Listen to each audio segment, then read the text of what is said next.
கிளம்புறேன் மேடம். இந்த குப்பம் பொண்டாட்டிக்கு வேற கொஞ்சம் பணம் கொடுக்கணும்ல. குப்பம் பொண்டாட்டிக்கு பணம் கொடுக்கணுமா? எதுக்கு? என்ன மேடம் இப்படி கேக்குறீங்க? மறந்துட்டீங்களா? என் அண்ணன் கருணகுமார கார் ஆக்சிடென்ட் பண்ணதுக்கு அந்த குற்றத்தை ஒத்துக்கிட்டு ஜெயிலுக்கு போனது நம்ம குப்பம் தானே. அதுக்கு மாசம் மாசம் அவன் பொண்டாட்டிக்கு ஒரு குறிப்பிட்ட தொகையை கொடுக்குறோம்ல. என்ன சொல்றீங்க நீங்க? அதான் அப்பவே குப்பம் பொண்டாட்டிக்கு ஆபரேஷன் சொல்லி ஒரு பெரிய தொகையை கொடுத்து செட்டில் பண்ணியாச்சுல. அப்புறம் எதுக்கு மாசம் மாசம் கொடுத்துட்டு இருக்கீங்க? என்ன மேடம் இப்படி கேட்டீங்க? செல்வம் தான் பெரிய கர்ணனாச்சே, வாரி வழங்குவானே.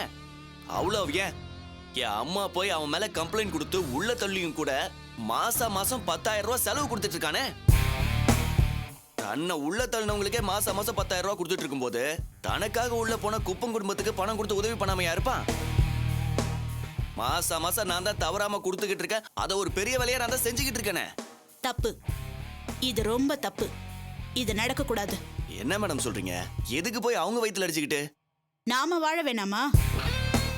என்ன மேடம் சொல்றீங்க? இப்படி மாசம் மாசம் பணம் கொடுத்து உதவி பண்ணிட்டு இருக்கிறதுல நமக்கு தான் ஆபத்து இருக்கு. இதுல என்ன மேடம் ஆபத்து இருக்கு? எனக்கு கொஞ்சம் புரியுற மாதிரி சொல்லுங்களேன். ஒரு விஷயத்த நல்லா புரிஞ்சுக்கோங்க வாசு. அந்த ஆக்சிடென்ட்ல செல்வத்துக்கு பதிலா யாரு உள்ள போறதுன்ற கேள்வி வந்தப்போ குப்பன் தானே முன் வந்து ஜெயிலுக்கு போறேன்னு சொன்னா. ஆமா மேடம், அந்த குப்பை அநியாயத்துக்கு செல்வம் மேல விசுவாசமா இருப்பான். செல்வத்துக்காக அவன் என்ன வேணாலும் பண்ணுவான். கரெக்ட். இனிமே இந்த மாதிரி விசுவாசிகள் செல்வத்து கூட இருக்கவே கூடாது. அப்படி இருந்தா அது நமக்கு தான் ஆபத்து. சோ குப்பன் ஃபேமிலிக்கு ஹெல்ப் பண்றதை நிறுத்திட்டு குப்பனை செல்வத்துக்கிட்ட இருந்து பிரிச்சே ஆகணும். குப்பம் மட்டும் இல்ல, இந்த மாதிரி எந்த சுப்பை இருந்தாலும் செல்வத்துக்கிட்ட இருந்து பிரிச்சே ஆகணும். செல்வத்தை தனிமைப்படுத்தணும். அப்பதான் செல்வத்தை நம்ம கைப்பிடியில வச்சு நாம சொல்றபடியெல்லாம் ஆட்டி வைக்க முடியும். Super madam. இந்த மாதிரி யோசனை எல்லாம் என் மண்டைக்கு தோணவே மாட்டேங்குது மேடம். மேடம், இந்த பணம் கொடுக்கிற விஷயத்தை நிறுத்திட்டோம்னா அது செல்வத்துக்கு தெரிய வந்து ஏதாவது பிரச்சனை ஆயிடுச்சுன்னா? செல்வத்தை நான் சமாளிச்சுக்கிறேன். நான் சொல்றதை மட்டும் நீங்க செய்யுங்க வாசு.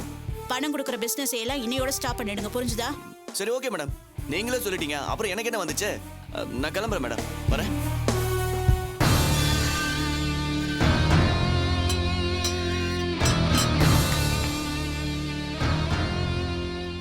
டே வாசு, உன் செலவுக்கு மேடமே வழி பண்ணி கொடுத்துருக்காங்க. என்ஜாய் பண்ணு. அன்னைக்கு நாம போன்ல ஒரு யோகமா தான் பேசணும். பட் இன்னைக்கு அது கன்ஃபார்ம் ஆயிடுச்சு சேகர். நீங்க என்ன விட செரிய ரொம்ப நல்லா புரிஞ்சு வச்சிருக்கீங்க. நான் கூட பேசிக்கா செரி ஒன்னும் தப்பான ஃபேமிலில இருந்து வந்தவர் இல்லையே. அதனால திருந்துறதுக்கு வாய்ப்பு இருக்குன்னு நம்பிக்கிட்டு இருந்தேன். ஆனா நீங்க தான் அதுக்கான வாய்ப்பே இல்லைன்னு கரெக்டா கண்டுபிடிச்சு சொன்னீங்க. இன்னைக்கு கூட அந்த சிலையை கடத்துறத பத்தி தான் அந்த சரணோட பேசிட்டு இருந்தாரு. மேடம், செரியோட நீங்க வாழ்ந்த நாட்கள் அதிகமா இருந்தாலும் அவரை நீங்க புரிஞ்சுக்கிட்டது ரொம்ப குறைவு தான். நான் அவரை பத்தி தெரிஞ்சுக்கிட்டது கொஞ்சமா இருந்தாலும் அவர் உங்க தங்கச்சி பிரியாவை கொலை பண்ணதை நான் என் கண்ணால பார்த்தேன். நான் பார்த்த அந்த நேரத்துல அவர் கண்ணில் தெரிஞ்ச கொலவெறி என் வாழ்நாள்ல மறக்கவே முடியாது மேடம். அவரோட மிருகத்தனமான அந்த செயல் இன்னும் என் கண்ணிலே நிக்குது மேடம். கொலை செய்யறதே தொழிலா செய்யறவங்க மாதிரி நின்று நிதானமா எந்த விதமான பதட்டமும் இல்லாம பொண்டாட்டியோட தங்கச்சின்னு கூட பார்க்காம அவர் கொலை செஞ்சதை என்னால இன்னும் மறக்கவே முடியல மேடம். அப்படிப்பட்ட குணம் கொண்ட மனுஷன் கண்டிப்பா திருந்தறதுக்கு சான்ஸே கிடையாது மேடம். அதனால தான் நான் அன்னைக்கு உங்ககிட்ட அவர் திருந்தறதுக்கான சான்ஸே கிடையாதுன்னு சொன்னேன். விடக்கூடாது சேகர். இந்த சந்தர்ப்பத்தை நாம விடக்கூடாது. இந்த வாய்ப்பை சரியா பயன்படுத்தி செரிய கையும் கலவுமா போலீஸ்ல சிக்க வச்சு கம்பி என்ன வைக்கணும். அதனால மறுபடியும் போலீஸ்க்கு சிலையை கடத்து போற விஷயத்த இன்ஃபார்ம் பண்ணுங்க. இல்ல மேடம், நம்ம ஏற்கனவே போலீஸ்க்கு இன்ஃபார்ம் பண்ணியிருக்கிறதுனால போலீஸ் நிச்சயமா அலர்ட்டாக தான் இருப்பாங்க. அதனால செரி கடத்தலில் இறங்கும்போது கண்டிப்பா மாட்டிக்கிறதுக்கான வாய்ப்பு இருக்கு. அதுக்காக நம்ம செரி கடத்தலில் ஈடுபடுறதுக்கு உண்டான ஆதாரங்களை திரட்டி போலீஸ்கிட்ட கொடுத்தோம்னா அது அவங்களுக்கு ரொம்ப யூஸ்ஃபுல்லா இருக்கும். அது கொஞ்சம் கஷ்டமான காரியம் சேகர். ஏன்னா செரி இப்போ என் விஷயத்துல ரொம்ப உஷாரா இருக்காரு. முன்னாடி எல்லாம் என் முகத்துக்கு நேரா நின்னு நான் தான் பண்ணேன், உன்னால என்ன பண்ண முடியும்னு சவால் விடுவாரு. ஆனா இப்போ சரணோட போன்ல பேசும்போது கூட நான் ஒட்டு கேக்குறத எப்படியோ கண்டுபிடிச்சிட்டாரு. என்கிட்ட கேள்வி கேட்க ஆரம்பிச்சிட்டாரு. நான் எப்படியோ சமாளிக்க வேண்டியதா போயிடுச்சு.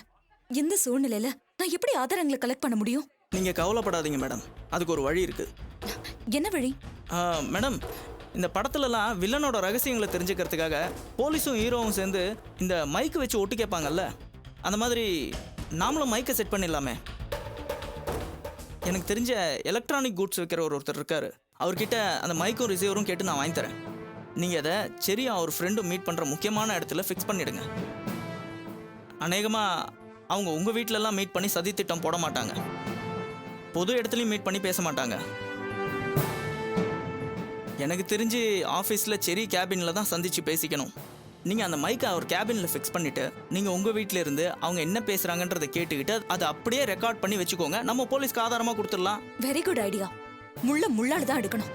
உடனே அந்த மைக்கையும் ரிசீவரையும் வாங்கிடலாம். அதுக்கு என்ன மேடம், இப்போவே போய் வாங்கிடலாம்.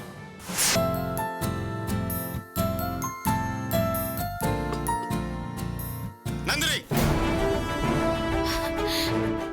வா செல்வம், உனக்கு பிடிக்குமே கிழங்கு மீன் குழம்பு வச்சேன். நானே உனக்கு ஃபோன் பண்ணான்னு நினைச்சேன், நீயே வந்துட்ட. வா சாப்பிடலாம். தேவையில்ல எனக்கு. என்னாச்சு? ஏன் இவ்வளவு கோவமா வந்திருக்க? எனக்கு ஒண்ணுமே புரியல. உனக்கு புரியாது. ஆமா, நீ எனக்கு உண்மையா தான் இருக்கியா? என்ன இப்படி கேக்குற? கேட்ட கேள்விக்கு பதில் சொல்லு. நீ எனக்கு உண்மையா தான் இருக்கியா இல்லையா? செல்வம், என்னாச்சு? யாரு என்ன பத்தி என்ன சொன்னாங்க? என்ன சொன்னாங்கங்கிறது இப்ப முக்கியம் இல்ல நந்தினி. என்ன சொன்னாங்கங்கிறது தான் முக்கியம். எனக்கு தெரியாம நீ மத்தவங்களோட உறவை வச்சிட்டு இருக்க, பழகிட்டு இருக்க.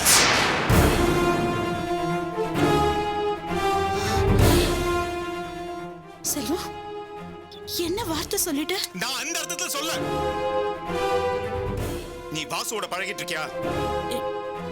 என்ன செல்வம், வாசுவோட? இல்ல சொல்லி நேமத்துல மட்டும் நினைக்காத.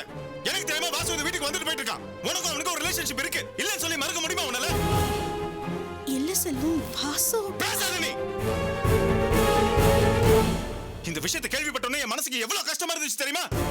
நம்ம ரெண்டு பேருக்குள்ள எந்த ஒளிவு மறைவும் இல்ல. நீ என்கிட்ட எல்லாத்தையுமே ஓபனா ஷேர் பண்ணிட்டு இருக்க, நான் நம்பிட்டு இருக்கேன். நீ எனக்கு தான் சிந்திக்கிற, செயல்படுற, வாழ்ந்துட்டு இருக்க நான் நினைச்சிட்டு இருக்கும்போது வாசுவோட நீ ஃப்ரெண்ட்ஷிப் வச்சிருக்கிற விஷயத்தை என்கிட்ட மறைச்சு நான் கேள்விப்பட்டப்பா எனக்கு எப்படி இருந்திருக்கும்?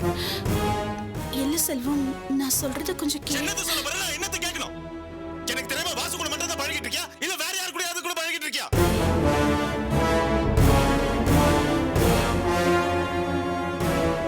நீ இன்னும் அந்த நாட்டுல தான் இருக்க, அதுவும் இந்த வீட்டுல தான் இருக்கேன்னு எனக்கு மட்டும் தான் தெரியும்னு நான் தான் முட்டாள்தனமா நினைச்சிட்டு இருக்கேன். ஆனா இப்ப எல்லாருக்கும் தெரியுது. இப்படியே ஒன்னொன்னா எல்லாருக்கும் தெரிஞ்சு கடைசியில அர்ச்சனாக்கு தெரியுமா? அதுக்காக தான் இந்த ஏற்பாடா? ஐயோ இல்ல செல்வம், நான் சொல்றது கொஞ்சம் பொறுமையா என்னது பொறுமையா கேக்குறது? இந்த வாசோட விஷயமே வேற ஒருத்தர் சொல்லி நான் தெரிஞ்சுக்க வேண்டிய அளவுக்கு வச்சிருக்கேன். வாசுக்கு நான் இங்க இருக்கிற விஷயம் தெரியும் செல்வம். நான் வாசு கிட்ட பேசிட்டு தான் இருக்கேன். ஆனா இது எப்படி நடந்ததுன்னு விளக்கமா உன்கிட்ட சொல்ல வேண்டிய கட்டாயத்துல இருக்கேன். என்ன பெருசா விளக்கம் சொல்ல போற? இல்ல செல்வம், நான் ஒரு நாள் வீட்ல இருந்து ஷாப்பிங்காக வெளியில போயிருந்தப்போ வாசு என்ன பார்த்துட்டாரு. அவர்கிட்ட இருந்து என்னால தப்பிக்கவே முடியல. அதனால வாசு கிட்ட எல்லா உண்மையும் சொல்ல வேண்டியதா போயிடுச்சு. எல்லாத்தையும் சொன்னியா? எல்லா உண்மையும்னா? வாசுக்கு எல்லா விஷயமும் தெரியும் செல்வம்.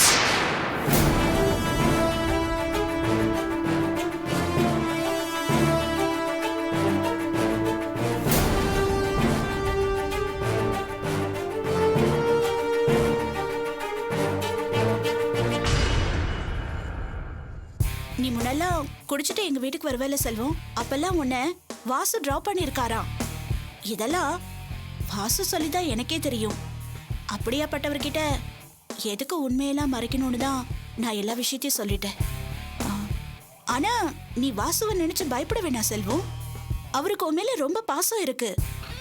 என் மேலையும் ரொம்ப மதிப்பு மரியாதையும் வச்சிருக்காரு. அவரு நம்ம உறவை தப்பாவே பார்க்கல செல்வம்.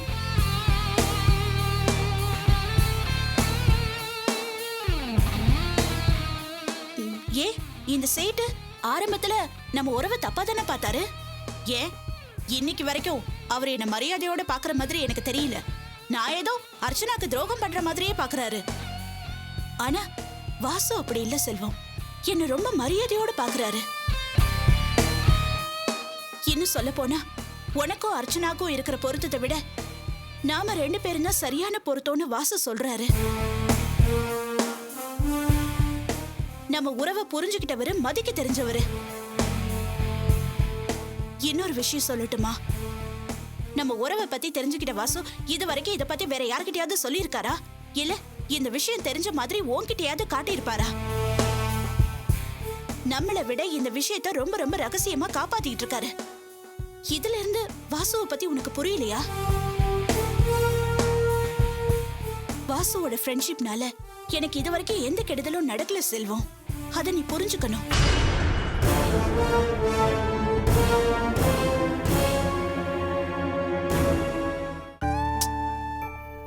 நீ சொல்ற இந்த விளக்கெல்லாம் சரி, ஆனா என்ன இருந்தாலும் எனக்கு தெரியாம நீ வாசோட பழகுனது அது ரொம்ப தப்பு. உன்கிட்ட சொல்லாம மறைச்சது தப்புதான், நான் ஒத்துக்கிறேன்.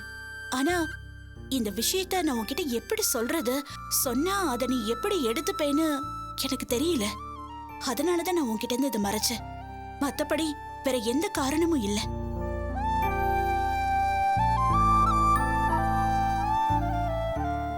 ஒண்ணு மட்டும் சொல்ற செல்வம், வாசு ரொம்ப நல்லவரு. நான் எப்படி உன் மேல மதிப்பும் மரியாதையும் வச்சு நீ முன்னேறணும்னு துடிக்கிறேனோ அதே மாதிரிதான் அவரும் துடிக்கிறாரு.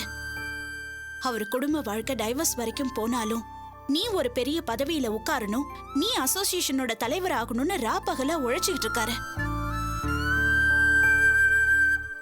நீ என்ன நினைச்சுக்கிட்டாலும் பரவாயில்ல, உன்கிட்ட சில உண்மைகளை சொல்லியே ஆகணும். நீ எலெக்ஷன்ல நிக்கலன்னு சொன்னப்ப உன் பேர்ல யாரோ நாமினேஷன் தாக்கல் பண்ணாங்கன்னு சொன்னல, அது யார் தெரியுமா? வாசுதான். வாசு சொல்லிதான் உன் பேர்ல நாமினேஷன் தாக்கலே நடந்தது. அது மட்டும் இல்லாம அந்த ஏற்பாட பண்ண சொன்னதே நான் தான். இன்னொரு விஷயம் உனக்கு தெரியுமா? உன்னை கொலை பண்ண பார்த்த நமச்சிவாயத்து மேல போலீஸ் கேஸ் கொடுக்க வேணான்னு நீ சொல்லியும் வாசு போய் போலீஸ் கேஸ் கொடுத்ததுக்கு காரணமும் நான் தான். நான் சொல்லிதான் வாசு அப்படி செஞ்சாரு. வாசு அப்படி செஞ்சதுனாலதான் இன்னைக்கு நீ வெற்றியோட விளிம்ப தொட்டுக்கிட்டு இருக்க.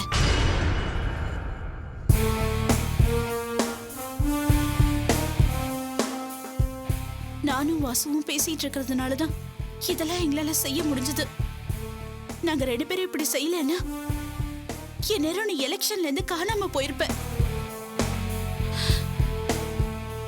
உன்னை ஒரு பெரிய பதவியில உட்கார வைக்கணுங்கிறதுக்காக தான் உன்கிட்ட சொல்லாம இதெல்லாம் செஞ்சோம். அதுக்காக நான் உன்கிட்ட மன்னிப்பு கேட்டுக்கிறேன்.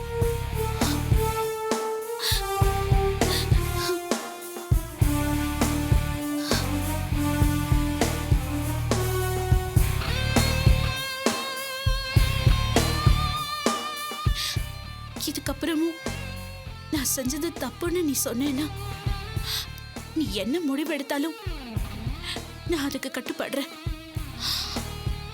இந்த நாட்டை விட்டு என்ன போக சொன்னாலும் சரி, இந்த உலகத்தை விட்டு என்ன போக சொன்னாலும் சரி, நான் சந்தோஷமா போயிடுறேன் செல்வம். சும்மா எதுக்கு தேவலாம பெரிய வார்த்தை பேசிட்டு இருக்க? நீ அர்ச்சனா கூட தான் அடிக்கடி சண்டை போடுவ, கோவப்படுவ. ஆனா இங்க வந்து என் கூட பேசிட்டு இருந்தா ஆறுதலா இருக்கும்னு சொல்லுவேன். ஆனா நானே உன்னை கோவப்படுத்துற மாதிரி நடந்துகிட்டேன்னு நினைக்கும் போது வருத்தமா இருக்கு செல்வம். சரி நீ விடு, அழாத, கண்ணத்தோட கஷ்டமா இருக்கு. இல்ல செல்வம், நான் உன்னை ரொம்ப கோவப்படுத்திட்டேன். சரி பரவாயில்ல விடு, அதுக்காக எதுக்கு இப்ப வருத்தப்படுற? இந்த வாசு இங்க வந்துட்டு போற விஷயத்த நீ என்கிட்ட சொல்லலையேன்னு தான் நான் வருத்தப்பட்டேன், கோவப்பட்டேன். மற்றபடி வேற ஒன்றும் இல்லை. ஆனா இப்போ நீ பேசுறதெல்லாம் வச்சு பார்க்கும்போது நீயும் வாசுவும் எனக்கு நல்லது தான் செஞ்சிருக்கீங்கன்னு எனக்கு நல்லா புரியுது. அர்ச்சனா தான் எப்போ பார்த்தாலும் வாசுவை தப்பா நினைச்சிட்டு ஏதாவது ஒன்று தப்பா பேசிட்டே இருப்பா. ஆனா வாசு பத்தி எனக்கு நல்லா தெரியும். அவன் எப்பவுமே நான் நல்லா இருக்கணும்னு தான் நினைப்பான். நான் ஏதோ கோவத்துல என்னெல்லாமோ பேசிட்டேன். விடு, கண்ணை தொடச்சிக்கோ. என்ன புரிஞ்சுக்கிட்டேல்ல செல்வம், எனக்கு அதுவே போதும். வா சாப்பிடலாம்.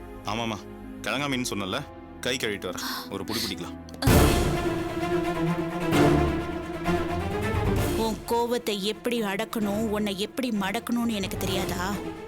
என் 2 சொட்டு கண்ணீர்ல உன்னை எப்படி பொட்டி பாம்பா மடக்கணும் பாத்தியா? அதான் Nandini. Good morning madam. Good morning. Good morning madam. Good morning. Good morning madam. Good morning. Morning morning. எல்லாரும் எப்படி இருக்கீங்க? நல்லா இருக்கு மேடம். ஆபீஸ் எல்லாம் நல்லா போயிட்டு இருக்கா? நல்லா போயிட்டு இருக்கு மேடம். உங்களை பார்த்து ரொம்ப நாள் ஆச்சு மேடம். இப்பலாம் நீங்க ஆபீஸ்க்கு வரதே இல்லையே மேடம். மாசம் அதிகமா ஆகிறதுனால வர முடியல. Carry on. Thank you madam. Don't worry. 10 minutes I'll be there, okay? Hey, Kavya, what a surprise. என்ன திடீர்னு ஆபீஸ்க்கு? உனக்கு ஆப்பு வைக்கணும்ல, அதான் வந்திருக்கேன். வீட்லயே எப்படி அடைஞ்சு கிடக்குறது? போர் அடிச்சுது. ஆபீஸ் பக்கம் வந்து ரொம்ப நாள் ஆச்சுல்ல, அதான் புறப்பட்டு வந்தேன். ஏன் நான் ஆபீஸ்க்கு வரக்கூடாதா? No, no, no.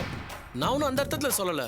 ப்ரெக்னெண்ட்டாக இருக்கியே, எதுக்கு நான் ஆஃபீஸ்க்கு வர வச்சு டிஸ்டர்ப் பண்ணணும்னு நான் தான் இத்தனை நாள் கூடாமல் இருந்தேன். எனிவே இப்போ நீ ஆஃபீஸ்க்கு வந்து எனக்கு ரொம்ப சந்தோஷம் தான். ஒரு முக்கியமான மீட்டிங் இருக்கு, நான் போய் அதை அட்டன் பண்ணிட்டு ஒரு ஃபியூ ஹவர்ஸில் வந்துடுவேன். Meanwhile take care of office. Okay. உன்னை எப்படி வெளியே அனுப்புறதுன்னு நினைச்சேன், நீயாவே போயிட்ட. இது எனக்கு கடவுள் கொடுத்த நல்ல சான்ஸ். காவியா, என்னாச்சு? ஏதாவது மறந்துட்டீங்களா? நோ நோ நோ, நான் ஒரு இடியட். ரொம்ப நாள் கழிச்சு ஆஃபீஸ்க்கு வந்திருக்கேன். ஆஃபீஸ்ல என்ன நடக்குது ஏது நடக்குதுன்னு உனக்கு தெரிய வேண்டாமா? I'll explain to you. Come.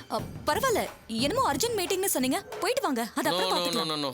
இப்போ எனக்கு அந்த மீட்டிங்கை விட நீ ஆஃபீஸ்க்கு வந்தது எனக்கு ரொம்ப முக்கியமான விஷயமா தோணுது. You have to know what is happening. Let's discuss. Sit down. Sit.